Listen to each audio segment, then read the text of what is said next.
ನಮಸ್ಕಾರ, ನಾನಿಮ್ಮ ರಾಯಣ್ಣನ ಹುಡುಗ ಮಾಳು ಪೂಜಾರಿ ಮಾತಾಡೋದ. ಹಿಂದೂ ಧರ್ಮದ ದೇಶ ಪ್ರೇಮಿಗಳಿಗೆ ಮತ್ತು ಮಹರ್ಷಿಗಳಿಗೆ ಯಾವತ್ತೂ ಅವಮಾನ ಮಾಡಬೇಡ್ರಿ. ನಾವು ಬೆಳಿಬೇಕೆಂಬ ಸ್ವಾರ್ಥದಿಂದ ಅವರು ಯಾವತ್ತೂ ಆ ದಾರಿಯಲ್ಲಿ ನಡಿಲೇ ಇಲ್ಲ. ರಾಯಣ್ಣ ದೇಶಕ್ಕಾಗಿ ಕಡ್ಗಾಡಿದು ಕಡೆಗೂ ದೇಶ ಪ್ರೇಮಿಯಾಗಿ ಉಳಿದ್ರು.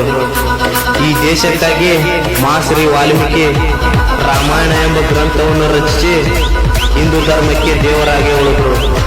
ಅಂತ ಮಹಾನ್ ವ್ಯಕ್ತಿಗಳು ಹುಟ್ಟಿರುವ ಈ ಮಣ್ಣಲ್ಲಿ ನಾವು ಹುಟ್ಟಿದೀವಲ್ಲ ಅನ್ನೋ ಹೆಮ್ಮೆ ನಮ್ಗಿರ್ಬೇಕು.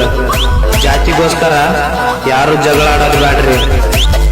ನಮ್ಮ ನೋಡಿ ದೇಶಕ್ಕಾಗಿ ಯೋಧರು ಕೂಡ ಹೆಮ್ಮೆ ಪಟ್ಟಿರ್ಬೇಕು. ನಾನಾ ಧರ್ಮಗಳು ಹುಟ್ಟಿದ ಈ ಭಾರತ ಭೂಮಿಯಾಗ ಎಲ್ರು ಒಂದೇ ತಾಯಿ ಮಕ್ಕಳಂಗ್ ಬಾಳ್ತಿದೀವಲ್ಲ ಅನ್ನೋ ಹೆಮ್ಮೆ ಅವ್ರಿಗಿರ್ಬೇಕು. ನಾವು ಕಿತ್ತಾಡ ನೋಡಿ ಪಕ್ಕದ ದೇಶದವ್ರು ಕಡ್ಕಂಗ್ ಯಾವತ್ತೂ ಆಗಿರಬಾರ್ದು. ನಾವು ಒಂದೇ ತಾಯಿ ಮಕ್ಕಳಂಗ್ ಬಾಳೋದ್